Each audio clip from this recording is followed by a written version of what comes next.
Alright, what's going on, guys? I played the new Lords of the Fallen, and if I had to sum up my experience in one word, it would be impressed. This game is very good, and believe me, I have a lot to tell you guys about. First off, let me say a massive thank you to CI Games and Hexworks for flying me out to LA to get hands-on with the game. I had an absolute blast, both playing the game and getting to interview the developers, and although this is technically a sponsored trip, I'm gonna be completely honest about this game. But let me describe what we got to play. We had roughly 2.5 hours to get as far as we could in the game, starting from the very beginning, and I was actually able to reach the end of our allowed play session and beat the final boss I could with only a few seconds to spare. Now, during this event, we weren't allowed to actually capture our footage, but we were provided B-roll for most of what we got to play, and I can say 100% what you're seeing on screen is exactly how the game plays. When you begin your journey in Lords of the Fallen, you'll start by creating your character. Unlike this game's predecessor that came out in 2014, you can now fully customize yourself however you want, and yes, that includes turning your character into an absolute abomination. But you have a total of 10 classes to choose from, and we'll do a brief synopsis of all of them. I started with the class you're seeing on screen now, the Hallowed Knight, and the two primary stats of this class were Vitality and Endurance, and my starting equipment was a short sword, a shield, and some grenades. Another class was the Udaranger Warwolf, and this was primarily a strength build, but also came with dual axes. Next was the Mornstead Infantry, a fairly balanced class with a spear and a light shield that wore some heavy armor. The Blackfeather Ranger primarily uses agility and is equipped with a short hand axe and a bow. They also start the game with poison arrows, which I heard were very good.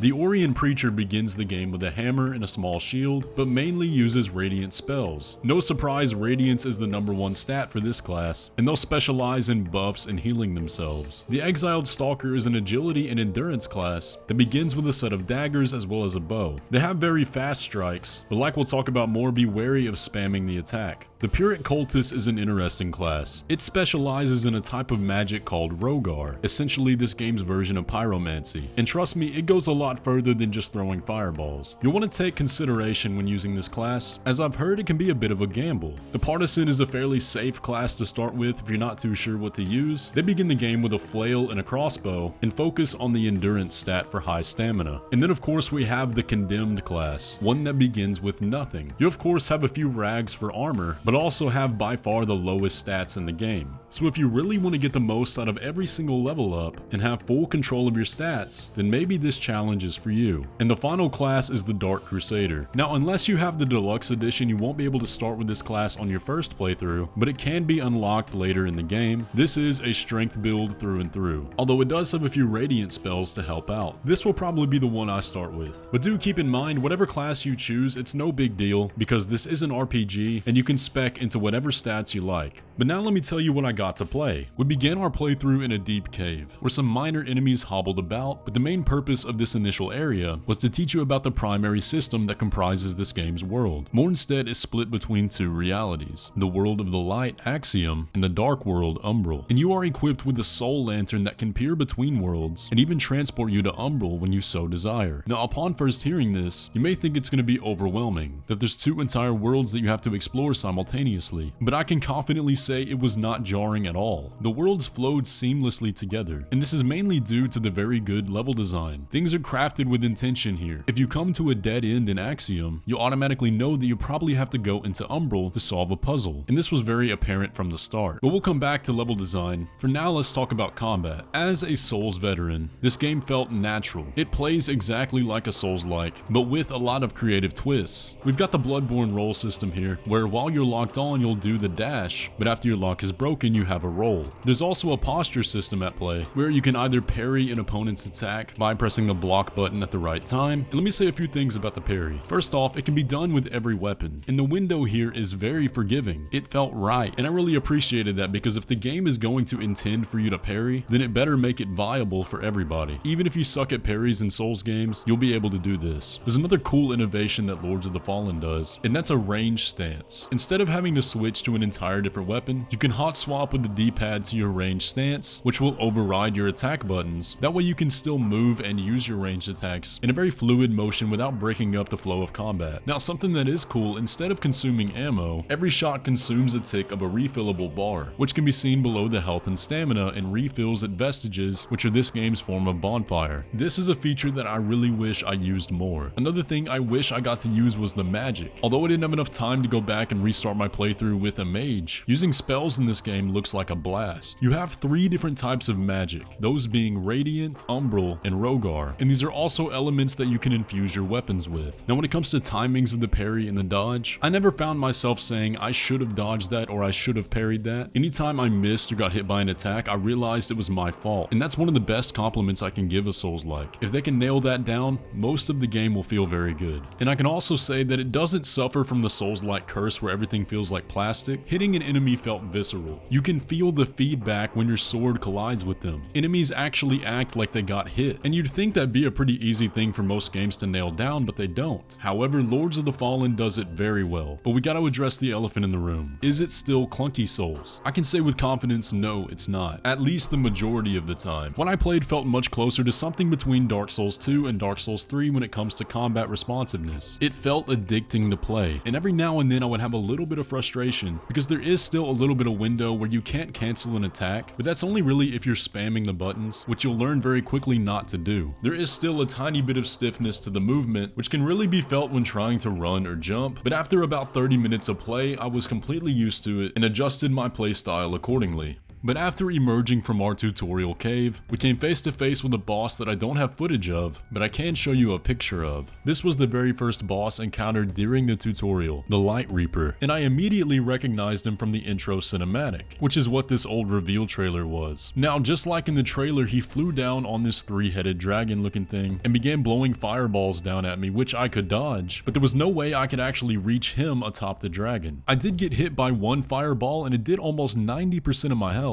But then after I got hit, he came down himself. His attacks were fairly telegraphed, and I managed to dodge a few, but then I got hit and died, or so I thought, because in Lords of the Fallen you have 2 lives. If you die in Axiom, you get another life in Umbral, and during my Umbral life I was able to land a few hits, but it did little more than tickle him. And that's when I realized, yeah, this is a fight where you're supposed to die, and I subsequently did, for real this time. But during our interview with the devs, they did confirm that this boss is able to be killed if you're skilled enough, and it does unlock a special cutscene, so I will be trying to do that on the full game's release. But the first main boss after a short village level was Pieta, and this was a fantastic boss. Initially, it was a fairly straightforward fight with her very telegraphed attacks and long downtime between combos. She would generally do about 2 or 3 hits, with an occasional radiant spell, but nothing that was really too crazy or hard to dodge. But her biggest weakness, especially in this first phase, were parries. She was incredibly easy to parry, and would get staggered in about 4 parries, which I was able to follow up with a visceral attack. But the main thing I can say about this first phase of Pieta's fight was that the rhythm felt smooth. It was very fun, but I never died in the first phase. Things got really interesting at the phase change, where at about 60% health, she sprouted wings and unlocked an entire new moveset. Frequently, she would fly to the back of the room and do a large sweeping attack, covering the battlefield in glowing swords. And I really gotta give them props for the art direction here, and this goes for the whole game. Everything I played was beautiful. The graphics in this game really are amazing. But as for the second phase of the fight itself, it wasn't really too difficult. I could generally tell what was going to happen based on the spells and the attack she was going to do, but she did kill me a few times just because I wasn't aware of all the tools in my arsenal. But after experimenting a little bit, I was able to bring her down on my 4th try. Now, if that sounds like the fight might be too easy, don't worry. Most people playing were stuck on this boss for a while. Now, at the event I went to, my boys Ember and Mad Luigi were there as well, and they also had a pretty easy time with this boss. But we're also die-hard Souls players and already knew what to expect. Like I said, most of the people there were stuck on this boss for a long time, so I definitely can't say it's an easy boss, but I will say it was very fun. Now, one new system that Lords of the Fallen is doing to branch away from the Souls games is that NPC summons for boss fights will not appear until you've already died to them once. And I kinda like it because it forces you to at least try the boss fight on your own, but there's not a big consequence to dying. The developers said their aim with the NPC summons is for the NPC to contribute a little bit, but not be a crutch for the fight. Personally, I never never tried using them. I was able to do the entire demo solo, but from the people that did, they said the NPCs were mainly there to take aggro, but not really dish out a ton of damage. And I think that's a good thing because it forces you to learn the game. But after defeating Pieta and doing a little bit more exploring, we made our way to the Mausoleum, and this is the game's main hub. Here there are lots of NPCs to interact with and do many of the game's main features such as upgrading your lantern and your healing items, which function essentially the same as an Estus flask. Now I didn't really stay around here too long because I was eager to get more done and further explore, but the Mausoleum is a place you're going to come back to a lot. After leaving the Mausoleum, I spent a lot of time in Umbral, really picking apart the world and seeing what there was to find. The next level took us to a place that looked a lot like Blighttown, with tons of wooden scaffolding along a cliffside, but I ended up finding another path halfway down this place. There was some kind of obstacle, I think it was a gate in Axiom, that was closed, but when I took out my lamp and looked into the Umbral version, the gate was open and there was a path behind it. And what I ended up finding was a shortcut back to the Mausoleum in the Umbral version of it, and this ended up unlocking another level of the Mausoleum that I never even noticed. But I did end up using the vestige there, which took me back to Axiom. But when I tried to find that shortcut again, I encountered my first glitch of the demo. From what I was told, the worlds in Umbral are a little bit different every time you go, and the longer you spend there, the more fearsome the mobs get. Well, I had been in there for a while, and there was this new enemy type that looked like a Grim Reaper and could travel through shadows along the ground. This guy was very tough and did a lot of damage, and I knew that if I stuck around, he was going to kill me. When I tried to make my escape back to the vestige and return to Axiom, it used an attack where it leapt out of the shadow and did a plunging attack. And I'm not sure if the attack landed the same time I activated the vestige, but when I returned to Axiom, my camera was locked on the ground. It was almost as if my camera got hit by the attack instead of my character. But it wasn't bad enough where I couldn't play, and after I found the vestige again in Axiom, I jumped off a ledge and the glitch was fixed. When I told the devs about this glitch, I could see visible frustration on their faces, almost like they'd seen it before. But they did assure us that we were playing an old build, so I doubt that'll happen in the final product. Now by this point, I had wandered so far that it took me a while to find my way back to the intended level. And I'm not gonna lie, I got pretty lost and had to ask the devs to point me in the right direction so that I didn't just waste my time running around aimlessly. But this level overall was pretty interesting. There were a lot of ambushes here, enemies waiting to push you over the edge, and several puzzles that take you into Umbral. It didn't take a whole lot of time once I knew where to go, but based on what I found earlier, you definitely want to explore every nook and cranny. But at the end of this level was the hardest boss I fought, and upon first glance, she doesn't appear that intimidating. However, if you try to fight her right off the bat, you'll notice that she has an Umbral shield and doesn't take any damage. In order to actually start hurting the boss, you have to find what is providing that shield, and to do that you have to explore the room with your Umbral lantern. And hidden in one of the side walls is an Umbral parasite. Now I won't give everything away of how to find it, but after you destroy the parasite, the real fight begins. What made this fight so hard, at least for me, was that she has very long combos. She uses a short flail, so it's not that hard to dodge, but the problem is once you got hit once, you got pulled into the combo, and this really became apparent in the second phase, where she gains some radiant spells and the combos become even longer. I struggled a lot here. This fight took me probably around 14 tries and close to 30 minutes of attempts, but what really ended up making the difference for me in this fight was incorporating the lantern. There's an attack you can use with the lantern called a soul flay, where you pull the soul from an enemy and are able to deal direct damage, and this was the pivotal technique that made the difference in me overcoming this boss fight, and I gotta say it felt amazing to finally overcome that challenge. But the lesson to learn here is that Lords of the Fallen's combat is far more than just rolling and attacking. There's a lot of creative systems here, and you should really try them all to get the most out of it.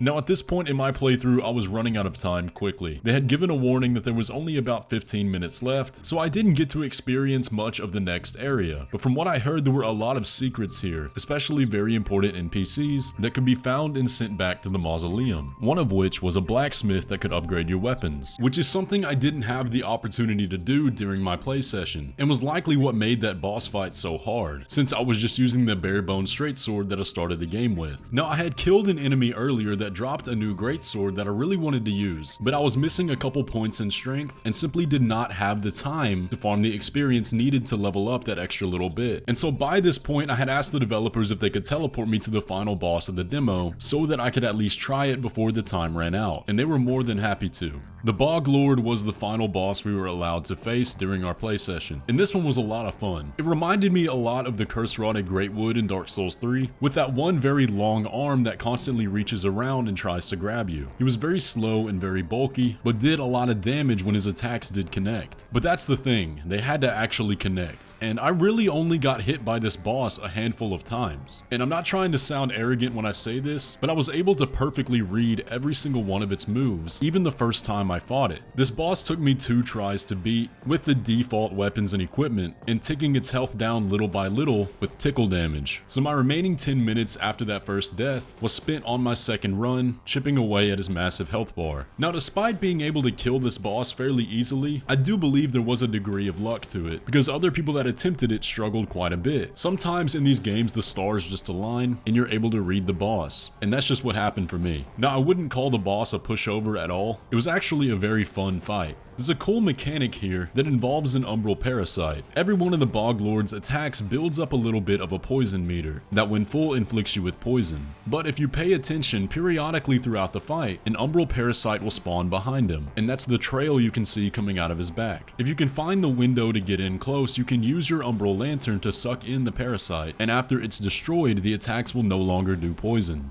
And I really enjoyed how all of the boss fights kinda had a little gimmick like that. The main combat was the forefront by far, but there was always a little extra layer on top to make it a bit more fun and strategic, and it makes me very excited to see some of the late game bosses. But after I killed the Boglord, my time was up, unfortunately, so I really didn't get to see what was behind him or what my reward for beating him was, but that was the end of the play session anyway.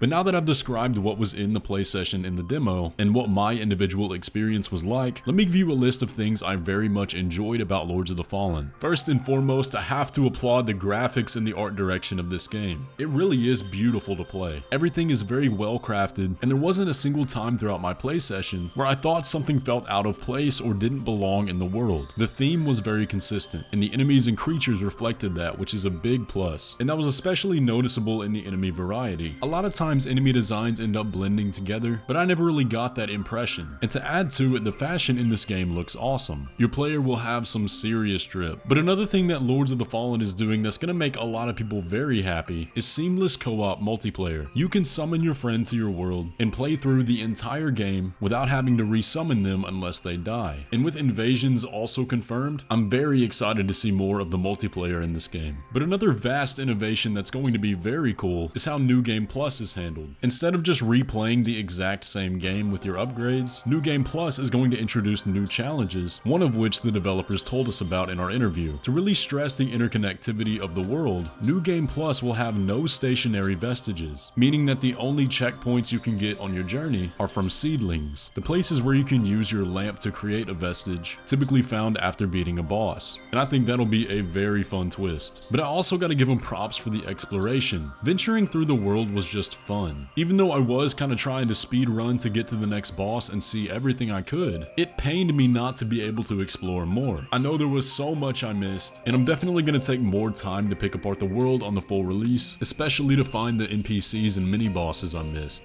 When it comes to my complaints about the game, I really don't have that many. There was one big nitpick I had that I mentioned to the developers, and that was that when you pick up items, no matter how important, they all look the same. I couldn't tell if I was picking up another consumable or an entire new weapon, and when they'd pop up on my screen, by the time I really paid attention to the icon, they would disappear. It wasn't the end of the world, and if you read the names, you can generally tell what it is, but like I said, just one of my nitpicks. Another thing that kind of bugged me a little bit, and it is mainly on me as the player, was that I got a bit lost with all the soul lantern mechanics. Remember how I said on that second boss, using the soul flay changed the game for me? Well, that was mainly because I spammed it and one of the times it ended up working. And the reason I didn't exactly know when to use it was because the beginning of the game was so front loaded with tutorials that I skipped them because I was in such a hurry to get going. And we spoke about this in our interview with the developers, and they understood that there were a lot of tutorial pop-ups, but they assured us that it was mainly for the players that weren't Souls veterans, that weren't weren't gonna know all the basics like we did. I got in a hurry of skipping things because there were already so many systems I knew that when something popped up that I didn't, I ended up skipping that as well. So it's not entirely the game's fault, but the tutorial segment was a little bit overwhelming. I also had a few frame rate dips, mainly when respawning or walking into a new area, but it never happened during combat. Whenever the game would load something in new, I would drop frames dramatically, but it did quickly resolve itself. There was also an issue with the audio, where every time I died, the sound would just completely cut off, and it would jump right back in when I respawned, as if somebody pressed the mute button and then turned it back on. There was no fade out or fade in, and so it was a little bit jarring. But we did learn that we were playing a slightly older build, and there were several glitches and bugs that they had already fixed, so I doubt these will be issues in the final game. One of the big complaints that the community had on the extended gameplay was how hits sounded,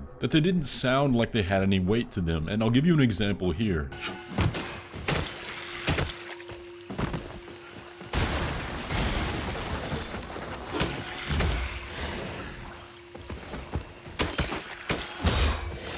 But the good news is the developers have confirmed that they heard the feedback on that and are going to be making big changes to the combat audio to make it much better. Personally, when I was playing, it never really seemed like an issue to me, and that's because I was using a bit of a heavier weapon. But I can definitely understand the concern. Now, what you'll notice about the things I just mentioned were that none of them really affected the overall gameplay. My only real complaint about how the game feels is simply in the recovery time between attacking, dodging, and blocking. There is the tiniest pause between when you land an attack and when you can dodge again. And that's not necessarily a bad thing, it keeps you from spamming, but if it wasn't there, the combat would feel like butter, super slick and fluid. But it is there, and it is easily overcomable by just not spamming. And once I got used to it, it was fine. But it was something I couldn't help but recognize. So to give you my overall general thoughts and conclusions, this game was very, very good, and my 2.5 hours of play went by in a flash. It was so much fun getting to talk to the other people that played it immediately after, because there were so many things we all realized we missed that other people found, and different approaches to the combat, boss fights, and even the world itself. Right away, I wanted to jump back in and go find those things I missed. I could immediately tell there's so much to this game, and the bottom line about my time of playing it was that I just wanted more. I wanted to try out the magic. I want to explore more of Umbral. I want to learn about the characters and the overall story. And I really want to see what a max level build in a final game boss fight look like. And I will no doubt be picking up the game on day one. Souls fans should absolutely have this game on their radar, because if you like the Souls games, you will absolutely like this one.